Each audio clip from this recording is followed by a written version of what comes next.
Hi, everyone, and welcome to the Dance NYC Fieldwide Call. I'm Sarah, Research and Advocacy Coordinator here at Dance NYC. My pronouns are she, her, and I'm coming to you from the unceded land of the Munsee Lenape people, colonially known as Upper Manhattan.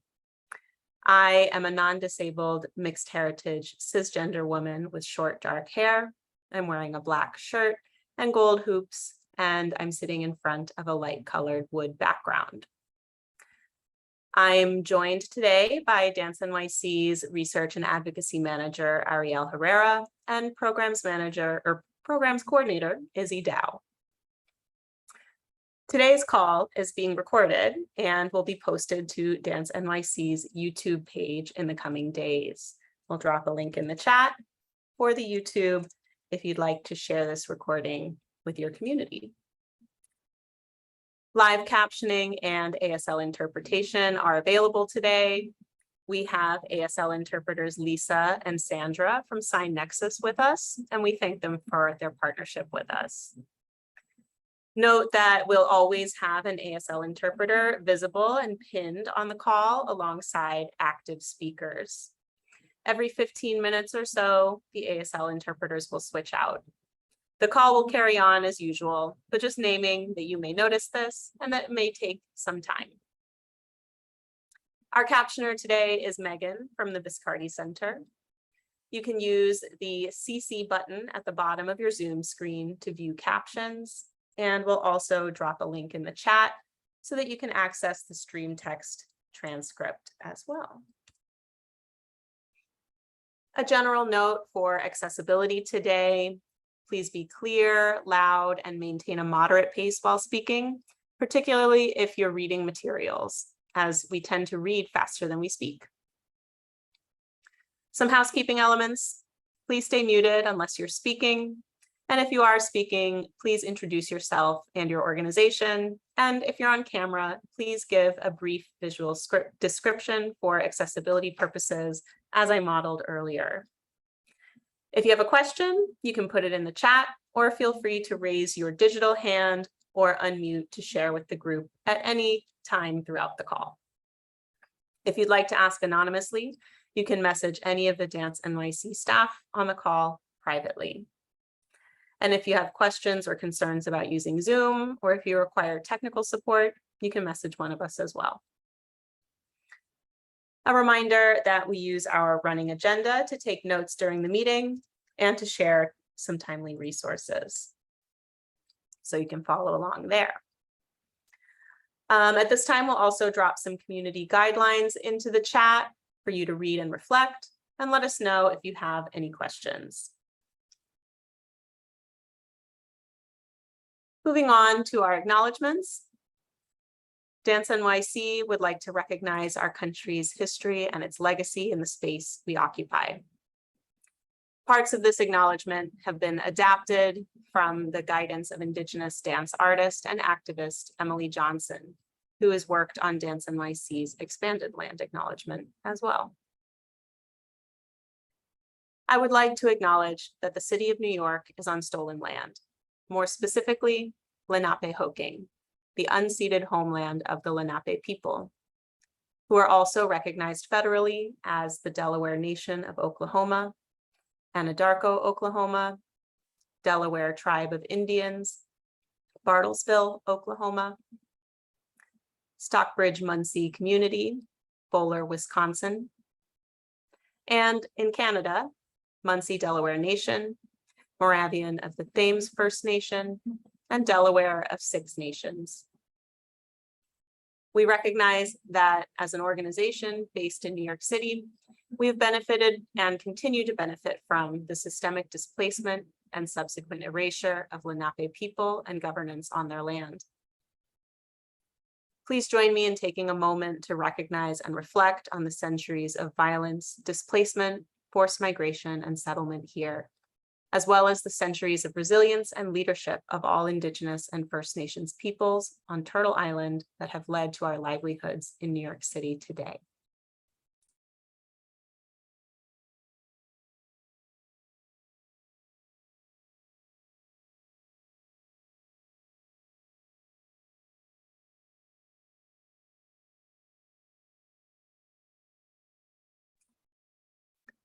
We also acknowledge and mourn all the people whose lives have been lost to COVID-19 and those whose lives have been taken by the actions of white people, institutions, and systems, and the many accomplices, witnesses, and beneficiaries of white supremacy who have actively participated in or stood by and observed in silence. Let's take a final collective moment together.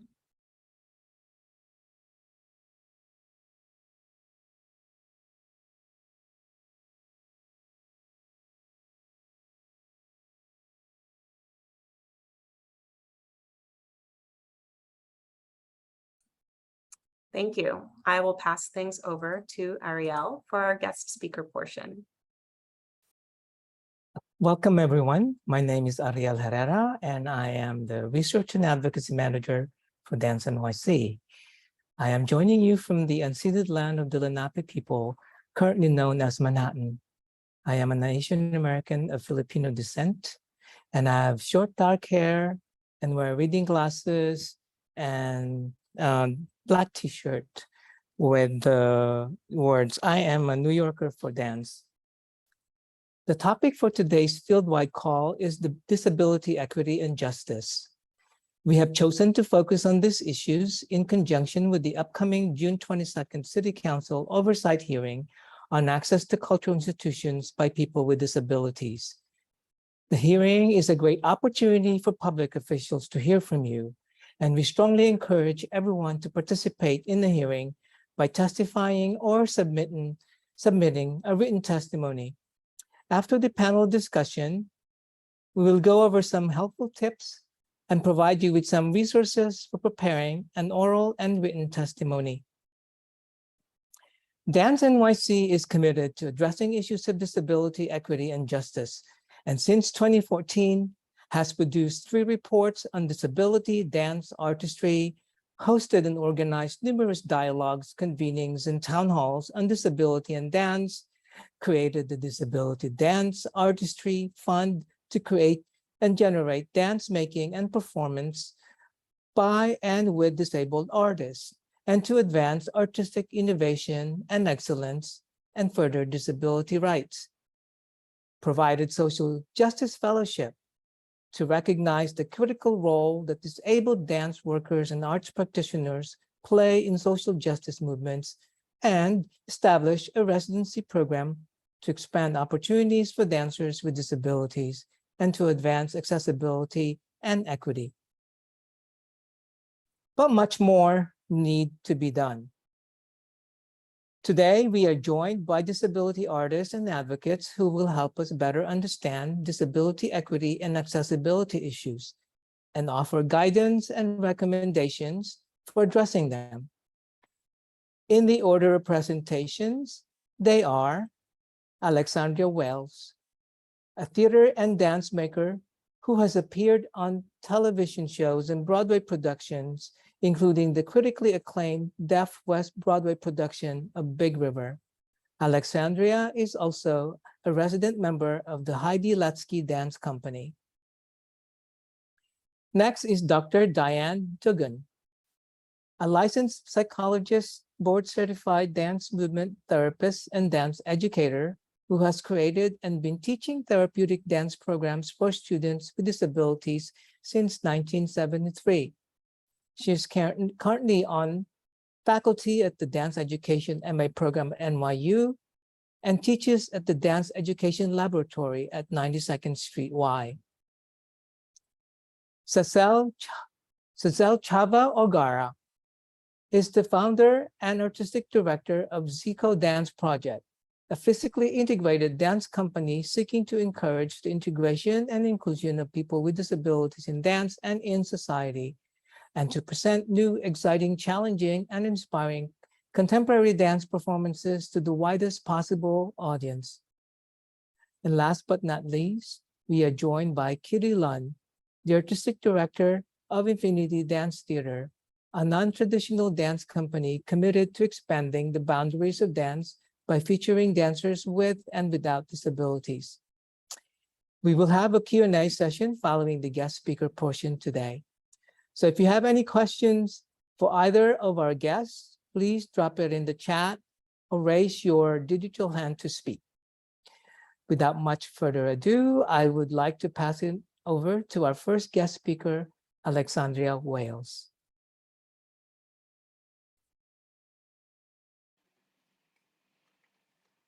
Thank you so much, Ariel, for that introduction.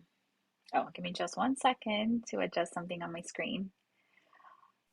Thanks. I just needed to change the format. Hello, everybody. Thank you again for that. Thank you for having me. Like it was mentioned, my name is Alexandria Wailes, and my pronouns are she, her. I am using sign language to communicate with you today, and I'm connecting from the Muncie Lenape land.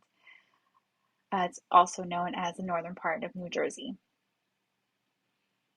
I am a light-skinned Black biracial woman with dark, curly, shoulder-length hair, and I'm wearing glasses just for that blue blue light filter. I also have golden earrings, and I'm wearing a sage or light green shirt with some metal detailing down the shoulders. I'm also wearing red nail polish on my fingernails, and I'm sitting in front of a blue background. So like I mentioned, I am using American Sign Language, and voicing for me today is one of the 2 interpreters that are on the call. The person speaking for me today right now is Sandra, and Lisa will be also helping. So I'm going to be talking about just that, access for people who are disabled and language equity. So I'm going to mention briefly, and I'm going to talk from the lens of a deaf person when it comes to communication access. Something from my collective experience, just historically, both as somebody who is on stage or a creative or a dance maker, but also a performer. So that means that there's a big significance, there's a big value and importance in language in an interaction that might be different in different rooms. So I often find myself in different situations, such as having to clarify that transparency of making sure that access is there in relating to communication specifically, something that has to be addressed and the needs have to be met. So one of the ways is identifying the correct interpreter who is going to be coming into that space. Interpreting is not easy. The process is not a seamless process, so it takes a lot. And it depends who's in that room. So there's also a lot to think about. There's a lot of people that may not be used to thinking about communicating with someone using a third body in the room. So identifying who that interpreter might be comes with transparency. So it means that you're inviting people into that space, and you were happy to talk about, like, for example, Dance NYC, who we have those conversations of who is going to make that space available and accessible for communication. That process might be different than a performance. For example, interpreting a performance looks very different than a conversation about the performance. In just 1 second,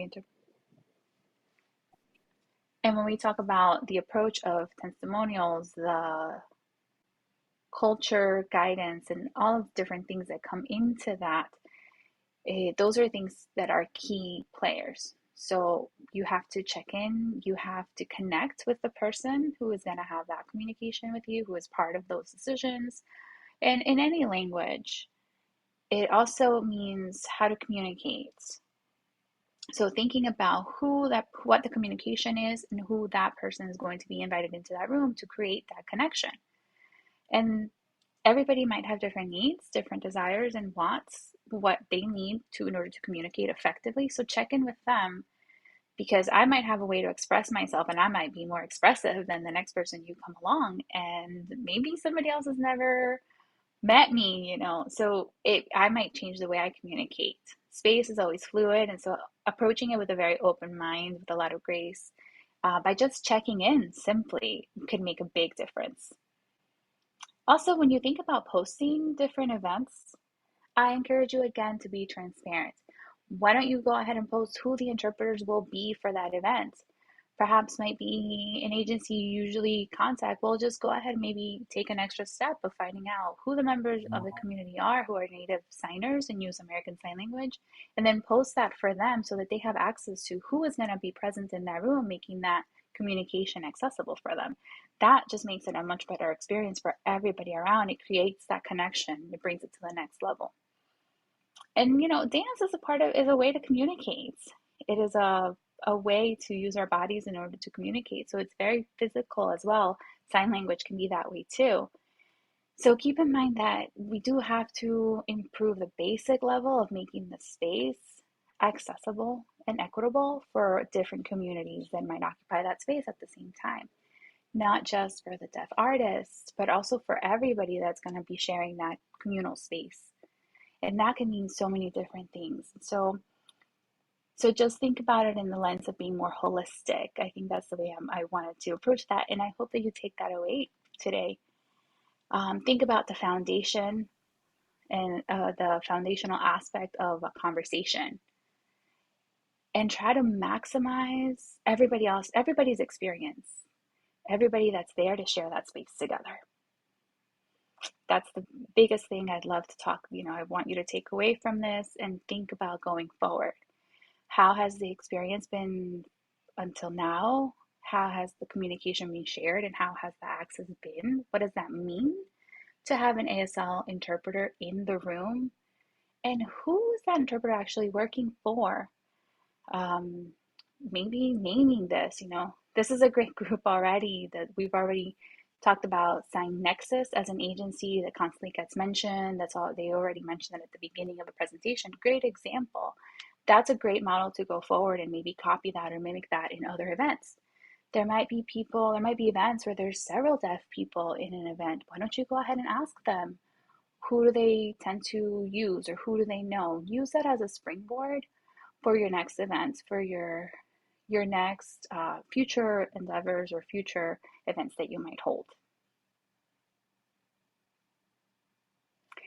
I hope that's all for now. I know it's a lot more than we can talk about, but I'd love to give it to the next presenter. Thank you for your time.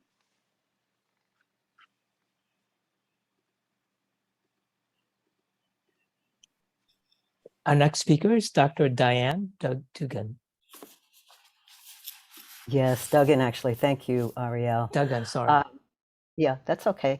I'm a cisgendered, non-disabled white woman and an elder.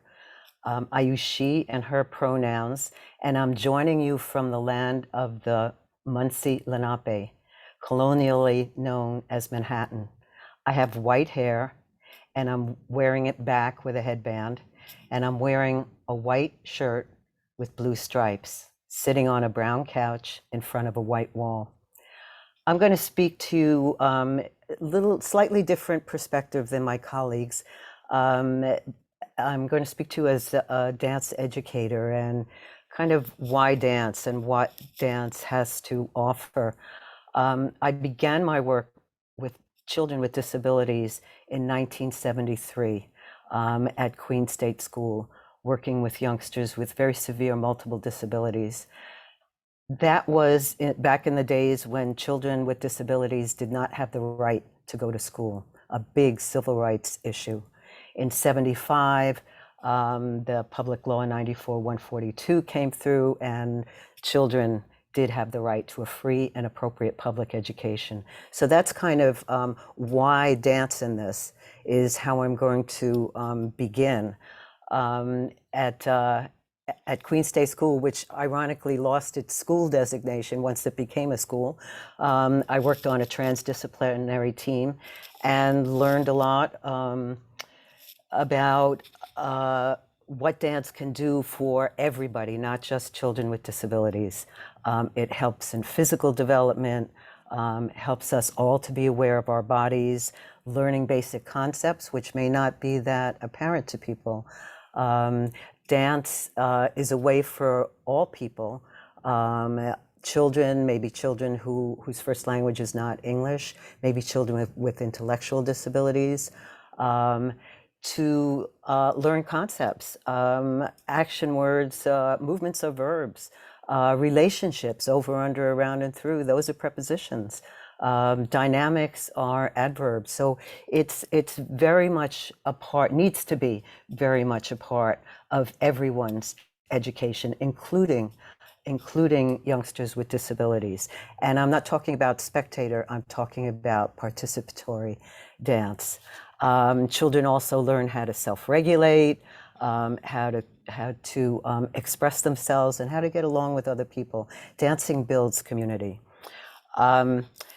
It's more than just movement. When I talk on that educational perspective, it seems kind of, oh yeah, just movement.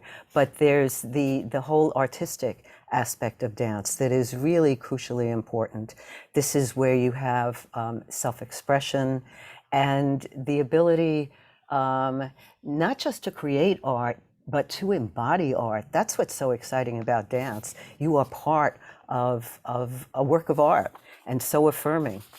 The recommendations that I have, as I said, are appropriate participatory dance available to all students in New York City, regardless of disability, in the world, but we're dealing with New York City here. This not only helps the children to develop so many skills, but it also creates audience for dance performance. Training is another recommendation, training for dance educators in the needs and strengths of youngsters with various types of disabilities. For example, youngsters on the autism spectrum who may require visual supports.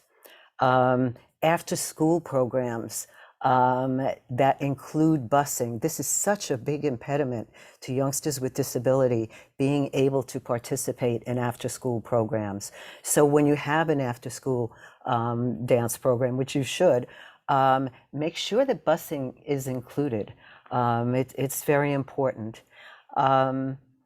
Support for autism-friendly performances, such as an example I can think of immediately that I saw at Parsons Dance Company, that don't trigger youngsters with autism and youngsters with emotional disabilities. There are many types of disability. Physical access in theaters is a big thing. Busing. Again, busing. I've heard many administrators complain about, oh, busing, it's so expensive. Yeah, but it brings people to the places where they need to be. So I think that's something that needs to be advocated. If we're talking about programs where children stay late at school, or if we're talking about programs where children are going out into the community, busing is really important.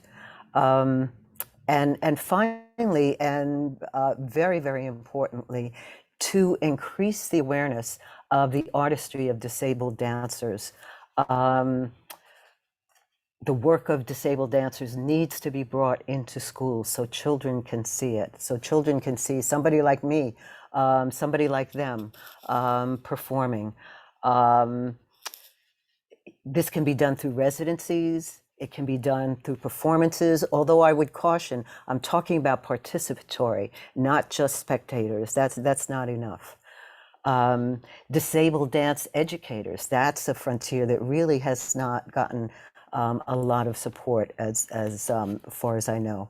So those are some of the recommendations. I just wanted to end with a picture of some of the youngsters that I worked with.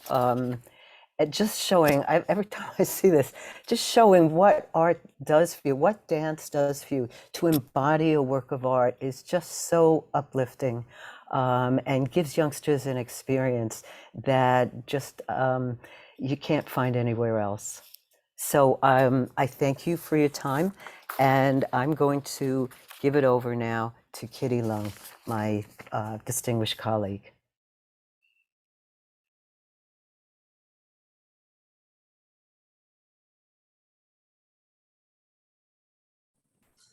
Ariel, is it my turn or it's okay. We'll just switch. Okay. So, if you would like Zazel to go first, that would be fine, or I can go. I don't care. No, it's fine. Let's just, yeah. Sorry, I was working from the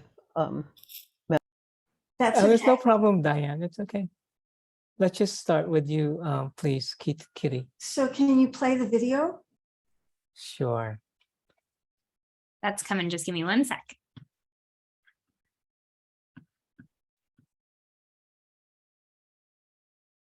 Talk amongst yourselves while we wait.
I wanted to show that video because I think a picture is worth 1,000 words. Sure. Am I muted? No, I'm not muted. So, you know, Ariel and I spoke yesterday when I was wondering what I was supposed to talk about here. And one of the questions he asked me was, what was it like at the beginning when I wanted to start Infinity Dance Theater? Excuse me. And early on, I was going to Brussels, Belgium to be in a festival. And at the airport, they had reporters asking me questions about what did I hope to accomplish with this work. And I said, I like to garner the same respect sitting down as I did when I was standing up.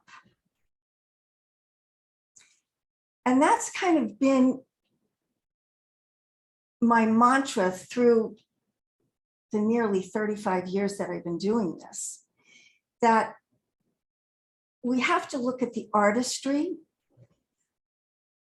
Everything that has gone before, what Alexandra talked about in the sign language, in the language, and in the interpretation, and what Diane spoke about the value of dance for disabled children and everyone. And I want to talk about training. I want to talk about training that leads to professional dancers with disabilities. That it doesn't just happen magically and somebody sprinkles fairy dust and all of a sudden you're a professional dancer. It takes a lot of training and a lot of hard work and a willingness for the disabled individual to surrender to a process. I have classes that I do not charge for. I get grant support for that because I think individuals with disabilities frequently are underemployed, and dance class in New York City is like $22.50 per class now. And so it shouldn't be that a person wanting to take a dance class has to choose between paying their phone bill or their light bill and taking dance classes. So I've worked very hard to garner the support for the weekly classes to teach technique and to refine dance artistry. It takes a while to make a professional dancer, just like it did when I was standing up. So some of the things that I get now, people will say, oh, I know you. Didn't you used to be a dancer? I am still a dancer. I was a dancer when I was standing up, but I'm still a dancer now. And also, I didn't know that it was expected that just because you use a wheelchair, you were also hard of hearing. So people speak louder to you to make themselves heard. And how silly is that? You know? So people make assumptions, particularly about women with disabilities, about their intellect, and about their sexuality. And I like my work to speak for me and my process, that bodies come in all sizes and shapes. Disability comes in all sizes and shapes. Human beings come in all sizes and shapes. No two people are exactly alike, even if they are identical twins. And so we train and we study and we learn to express ourselves beautifully and make professional dancers who have a disability. I would like to see more mainstream presenters embrace this, not only during, to check off the box for their ADA compliance, but to realize that it's a beautiful art form. And to deny audiences the opportunity to see this art form really does a disservice, not only to individuals with disabilities who are audience members who say, oh, I want to do that. When I was a little kid, my grandmother took me to see the Red Shoes when I was 8 years old for my birthday. And I looked up on that screen and I saw that beautiful red-headed ballerina and I wanted to be her. And I was lucky enough to get lessons. And it progressed on to the Washington Ballet to a professional career. And I thought, of course, my dancing days would be over after my accident. But I've learned a whole new level of technique. Some of it remains remarkably the same. And some of it, I mean, I can push my chair faster than anyone can bourrée. So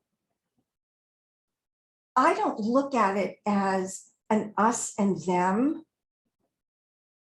I look at it as dance artists. Some of us happen to have a disability. All of us have something going on in our lives. But yeah, it gets back to, I wanted to command the same respect sitting down that I did when I was standing up. So that's what I have to say for today. Thank you, Kitty. Our last but not least speaker for today is Zazel.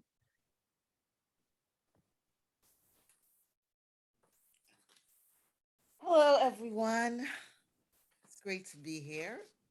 Greetings. I am Zazel-Chavah O'Gara. I am the founder and artistic director of ZCODANCEPROJECT. It's a physically integrated dance company. And I am a heterosexual, cisgender, African-American, Afro-Caribbean disabled woman, a brain tumor survivor. I use she, her pronouns, and I'm currently on the Munse Lenape Canarsie land colonially known as Queens, New York. I have a shaved head, and I'm wearing a black short sleeve top with beige stitching and large hoop Afrocentric earrings. I'm sitting in front of a green wall with a mudcloth background. So I just wanted to tell you a little bit about myself, and then I'm just going to tell you my experiences in dealing with the disability community and sharing my knowledge of dance. I became disabled about 18 years ago. And when that happened, I became partially paralyzed. I had a thriving career before that. I was doing off-Broadway and Broadway shows. I toured throughout Europe, and I taught dance in Germany and abroad. When my disability happened, I didn't want to think that my life was over. I still wanted to continue dance.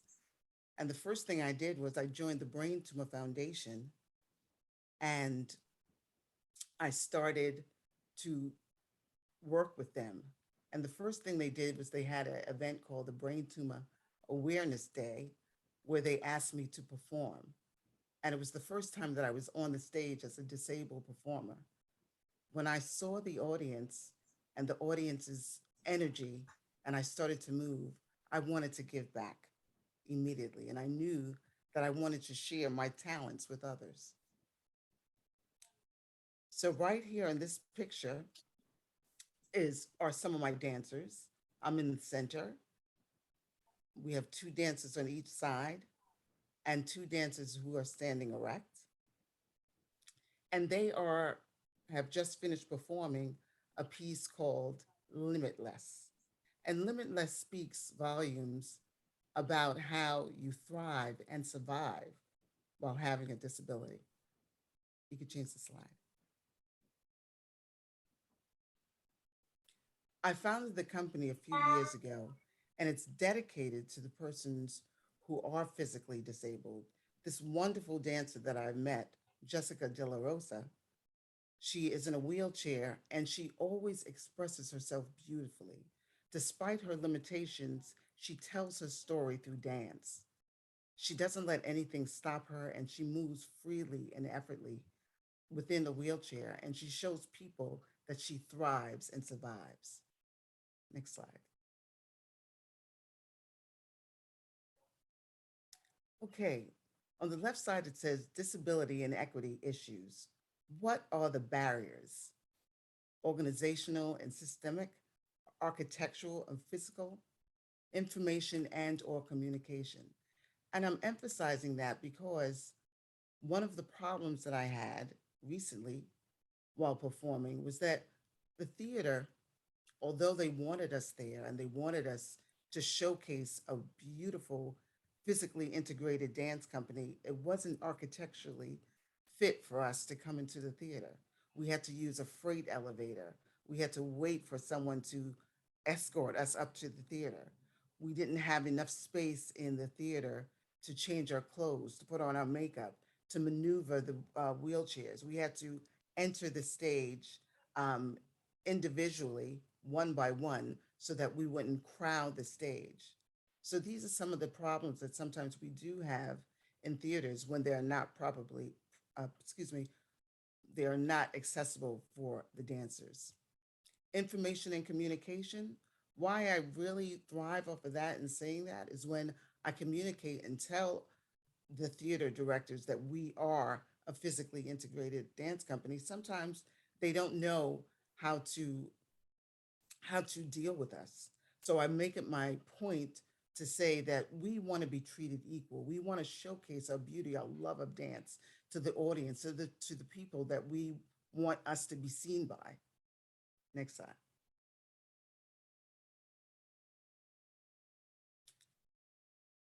On the left, it says performance goal to create brave, creative, theatrical space. Believe in the power of representation in the theater, which is so important. This picture was taken in Long Island City at the Green Space Theater. The Green Space Theater was a beautiful theater. However, it did have a few limitations where it did not allow us to come onto the stage all in one group. So I let two dancers come in and showcase their movements through dance and moving with the scarves and really relating to the audience.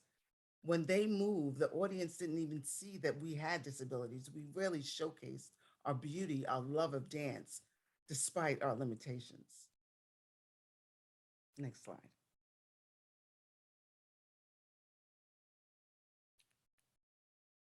On the left, it says to radically transform theatrical practices by telling stories through the lens of disability, which is so important. We want to show people that we are proud. We love to perform, to showcase our movement, our abilities to the best of our capabilities. I showcase my dancers, and I have guest artists teaching us, Joya Powell, Kim Hernandez from the Rod Rogers Dance Company. We have another dancer named Chris Heller, and she is now teaching us another piece called Visible and Invisible, where we are sharing our limitations and what we have been through as disabled artists, but really telling the story of how we deal with our disabilities and how we love to perform and showcase our talents to the audience. One of the biggest things that I'm doing right now as a disabled artist is I'm relating to my Caribbean community. I'm from a small island named Montserrat, and in Montserrat, they don't know how to deal with persons with disabilities. Right now, I'm sharing my talents within the Caribbean community and really enlightening them and showcasing our talent to them to know that we don't have limitations. We are not seen as different. We are seen as capable, loving, talented divas, as I say. We are divas. We like to showcase our movement and we thrive and survive. Thank you. Thank you so much, Zazel. Now I'd like to open our panel for questions from our audience.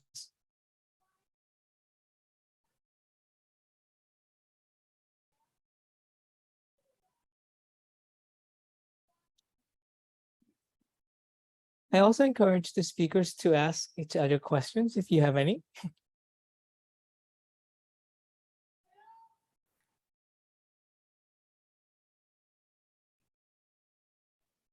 Why all the silence?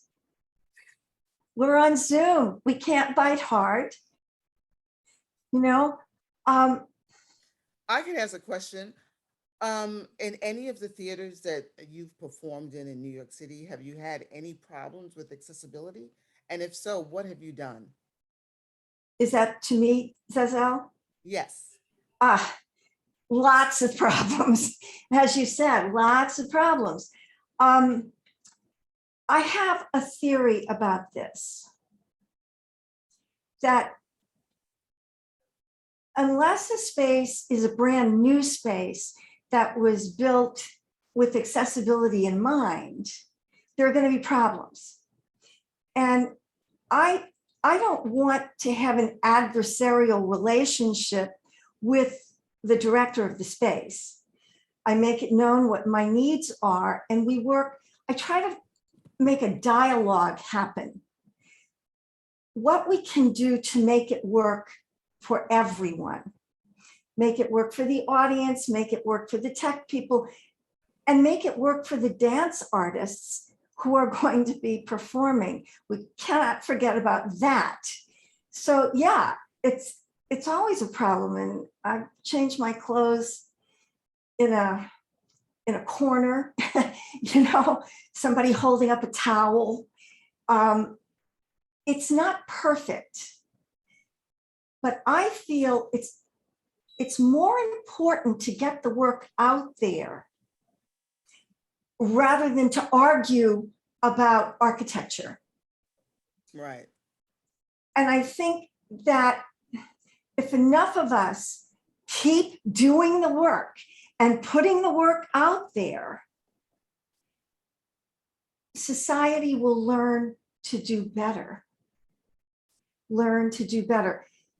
My husband said to me, my late husband said to me, there are many more of them than they are of you.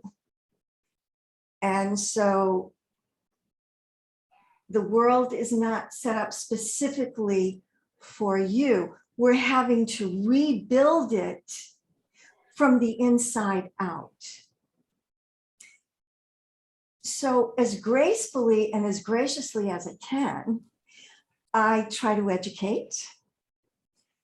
But when I'm in performer mode, I let my stage manager do that so I can wear my performer hat and not get my blood pressure all excited that this isn't right and there's no accessible toilet for me to use, or other dancers in my company who are disabled. So it's not a perfect world. I've been doing this for 35 years now, and it has gotten better. I will say it has gotten better attitudinally, in increments. People are a little more conscious of accessible architecture. I have 3 dynamics of accessibility: physical access, the brick and mortar, the ramps, accessible bathrooms, so forth and so on. Automatic doors if the doors are too heavy to push. Physical access.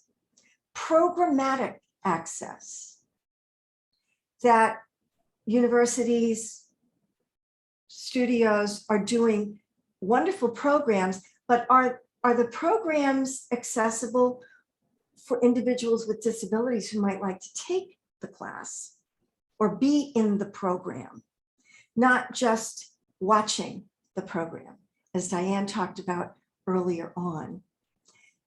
And then there is the intentional access, that the presenter knows that the space is not perfect, but they're willing to try to make it work as best as they can, building a ramp, making something available.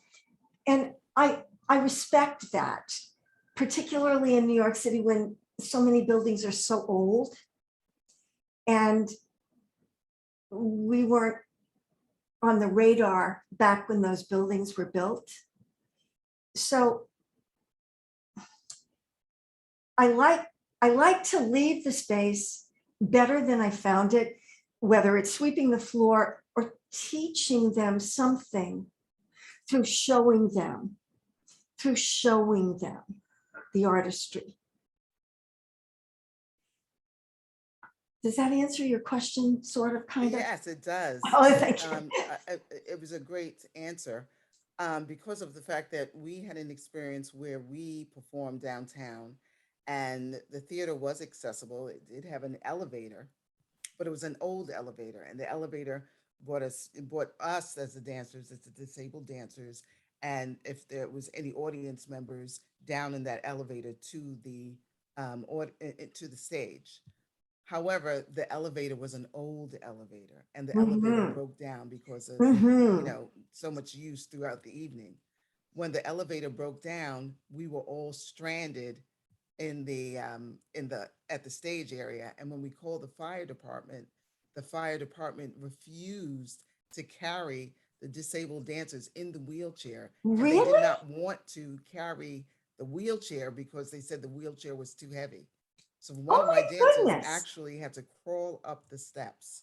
So it's so important. You have to really check out the space, really talk to them to make sure everything is in working order before you do, in fact, having a I performance. totally get that, Zazel, and I've had to crawl up the stairs myself many, many Yeah, it's times. Not fun, not not fun. I just wanted to actually expand also this conversation to also include other forms of disability, because accessibility obviously occurs on many levels. And so I wanted to ask specifically Alexandria, in terms of some of these type of issues that you experience in venues and spaces and programming, grant making, even communications. Yes, thank you for mentioning that. Actually, I just finished a performance on Broadway for Colored Girls, and it just finished a run. So talking about old buildings, talking about architecture that limits people and all of those layers that come with it. Definitely, we saw that there. I did want to add about the process. We talked about the stage management team, maybe the company management. For myself as an artist, there is a way that you can come into agreement and have a conversation about improving the system and leaving it better. It might not be ready when you get in, but there is something that you can work on in that agreement, perhaps in the contract, maybe something that can work, and maybe have something like a tablet set up in the dressing room, for example, thinking about that so that the stage management team could text me, for example. That was something we worked on to let me know, hey, half hour to curtain call, or stage is available, or little messages here and there when it comes to communication. But we had to talk about that beforehand. We also had interpreters backstage, so there were a lot of people backstage. There's a lot of people working, crew members, tech, that don't know American Sign Language, and so if they need to communicate with me, we had interpreters that were available if we needed to, because like we mentioned, I use American Sign Language solely. There have been times though that it's a lot of communication, it's a lot of conversation, a lot of back and forth. I try to get buy-in, and I liked what Kitty mentioned, that attitudinal changes have come and go. There's that allyship that comes into play. A lot of people want to support and be part of the advocate movement, and we are definitely grateful and thankful for everybody that has been more aware of it and understanding, or maybe seeing the gaps, of seeing what is missing. I've experienced that when people check in with me and tell me, hey, I noticed there's some gaps here, and I feel empowered. I have that empowerment back from people who mention that before I do. If they are available, if they're aware that there's going to be some sort of gap for somebody that is disabled, you're empowering that person so that they're not on their own. It's a part of a collective change that needs to happen, but it only happens if more people recognize it, instead of leaving it always to the person who is disabled and then has to do all of the work from A to Z. So it's definitely something that we could talk about for hours. I know we all have different perspectives, and there's been so many positives about it, and then there's so many negatives that come with different experiences. But in my experience I I worked with Brooke Atkinson in in Spring Awakening, excuse me, and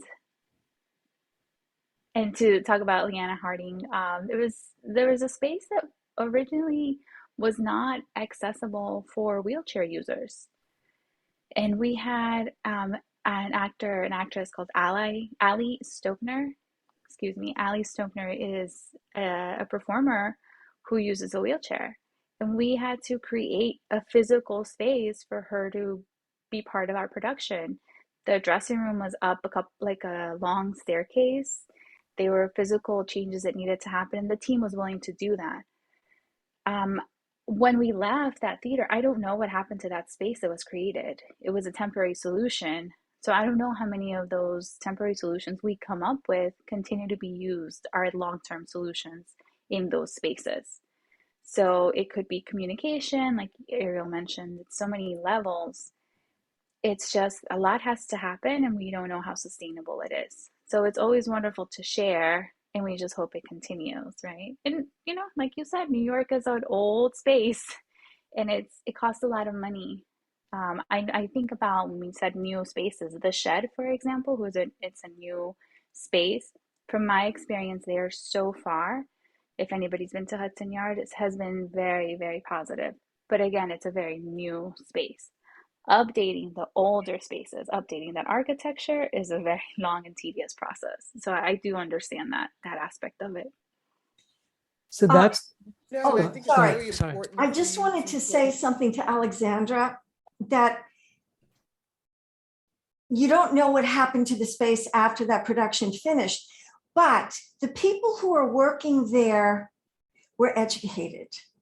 They learned something that hopefully, like gardeners, we plant seeds and we hope that it grows, you know, and so they think about it for the next time.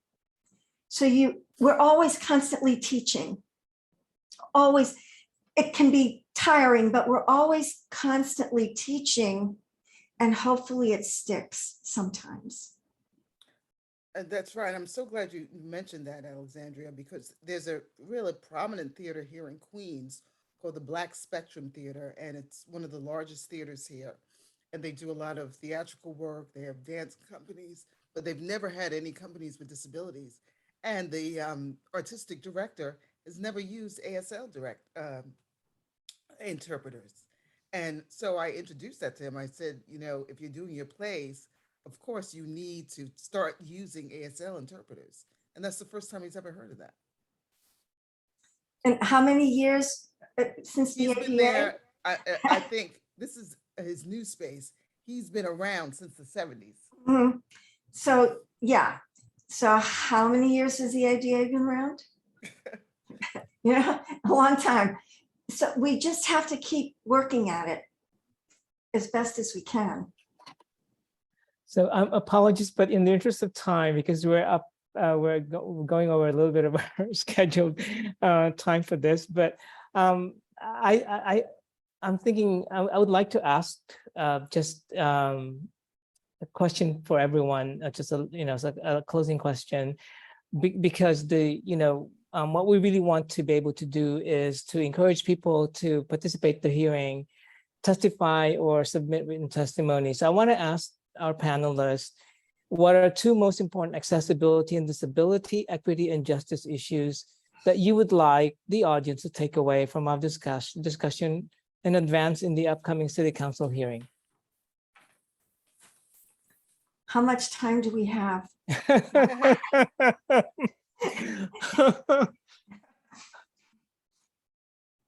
You know how many times I have testified? And it's not that they don't know, that they haven't heard it before. They hope that we won't show up, but we're going to fool them. We're going to show up and testify that, yes, Please do. it has changed, and it is evolving, but there's always more that can be done. Just like in the non-disabled world, there's always more that can be done. It's the attitudinal things that drive me crazy. you know, I'd rather face 10 flights of stairs than a negative attitude. That if people I don't agree want with you there. Kitty. I mean, it is an attitudinal problem. I mean, there's one beautiful studio in Brooklyn, and they do performances there, but they have no elevator, and it's 4 flights up to get to the studios. It's beautiful, and they have children's programs, you know, adult workshops, what have you, and they've been around for over 20 years. They do not have an elevator. And when I got to the top of the steps, I had to take a break, like on level 2. I said to the manager, I asked, can I speak to the manager? Because it's ridiculous. This has to be done. We have to make our voices heard. Changes have to be done. Alexandria, do you have anything to add? I agree. I agree with that attitudinal change. I think that's the most important one, and that's the one that requires a lot of work for everybody to put in from their internal work. So it requires people to buy in into, you know, think outside of themselves, to think within themselves, to think of things they've never thought about. And so it's, yes, it's an ongoing process, like we mentioned, evolving, talking together, holding those ideas that might be new, letting go of old ideas that don't work anymore, that maybe have never worked, and improving on that as a you know, as a society, and unlearn things that have been entrenched in people that have been taught for decades and centuries.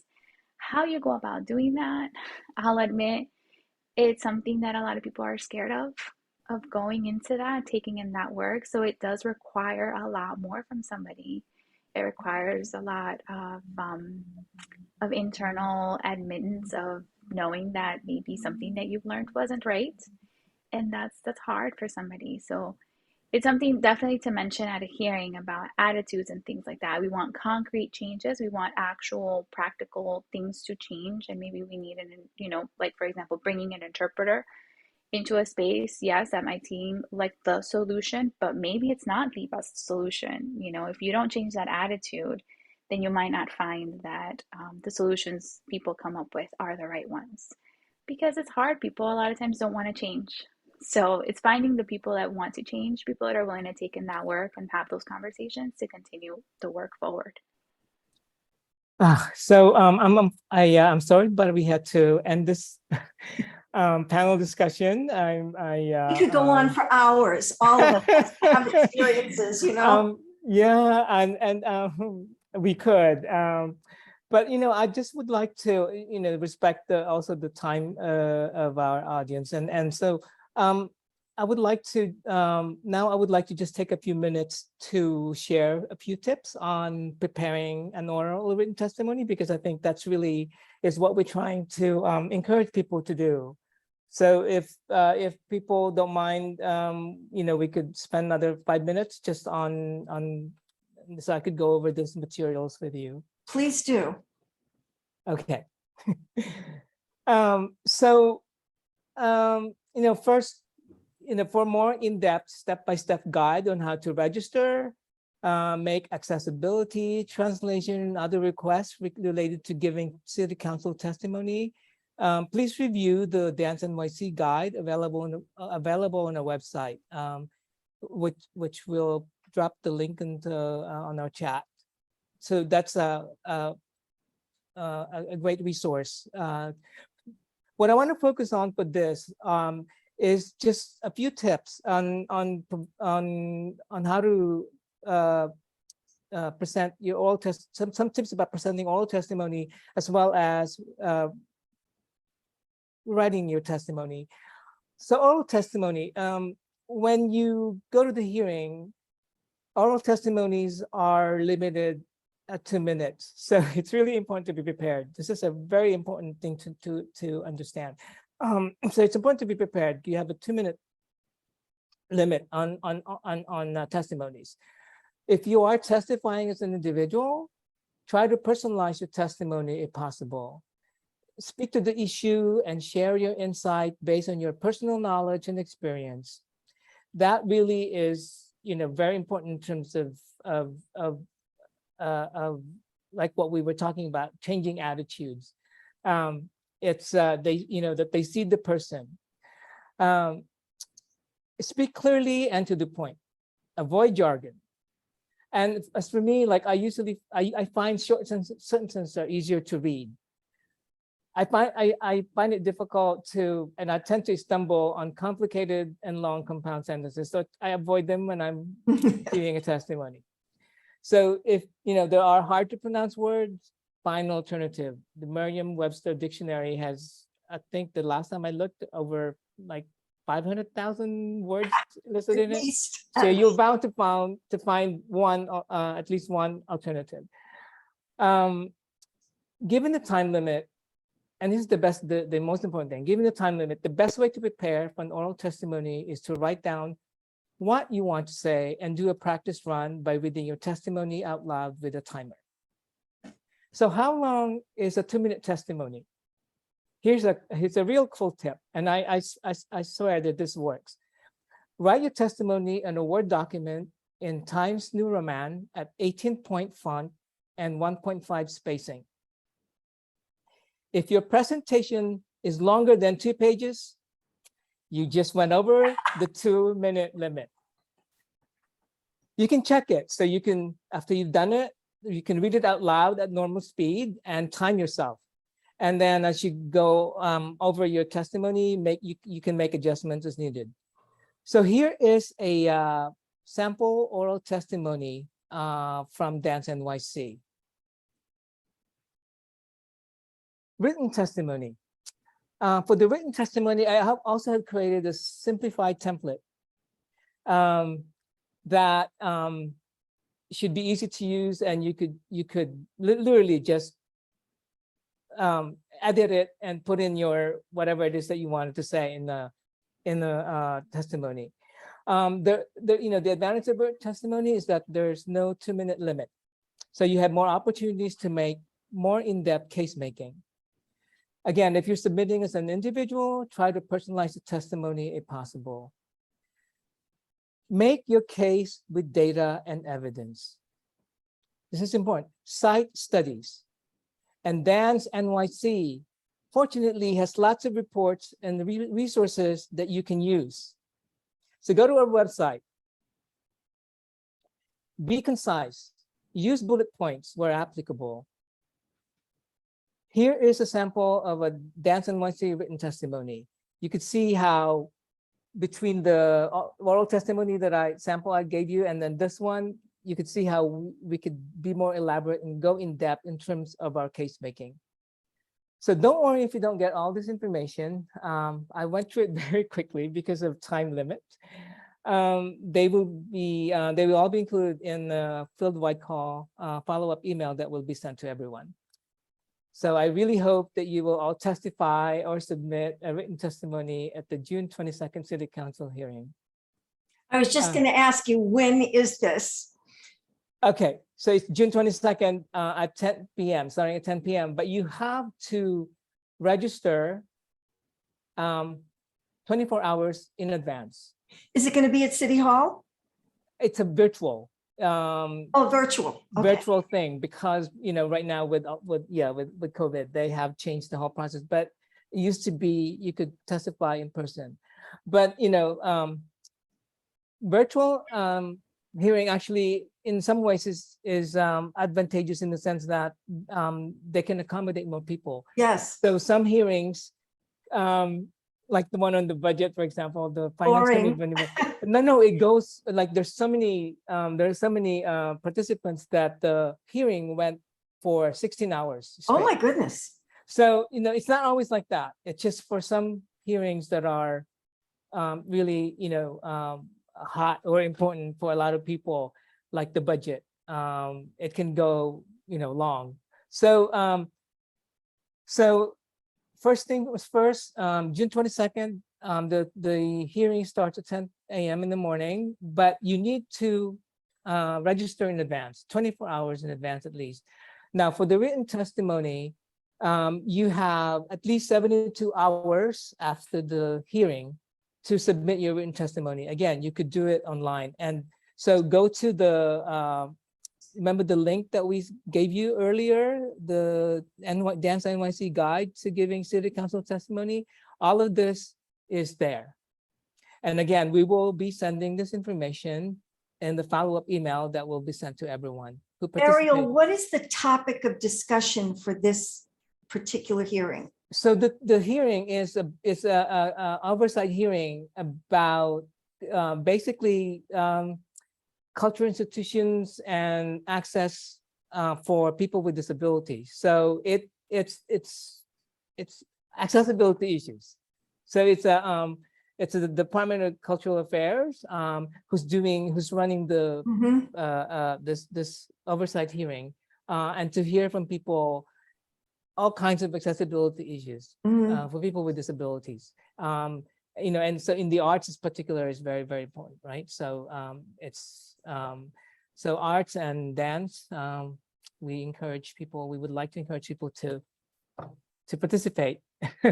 I'll do my Yeah. best. I'll do my best. A wayfinding event at the Cooper Hewitt Museum where we talked about how we could have artists in the museum and how people could walk around in the museum with more accessibility. And that's a big thing for them, for the museums. Yeah. So this is it's directly related to government programs, government programming. So it's really, really important because, you know, what we're trying to do is change those policies and programs that the city government have to comply with what we need as artists, as dancers, as people with disabilities.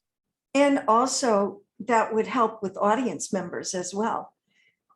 Yeah, To get people to the venues to see the performances. Absolutely. So with that, I just wanted to thank you all for being with us today. I'm sorry we went over time. You know, just a reminder that the Fieldwide Call is a continuing monthly advocacy call focusing on the specific advocacy opportunities. So our next call is going to be on July 21st. And we'll be sending a reminder for that as well. So thank you so much for being with us here today. And we hope to see you again. Thank next you so time. much for inviting me. Thank you. Thank you very much. Thank you. Thank you.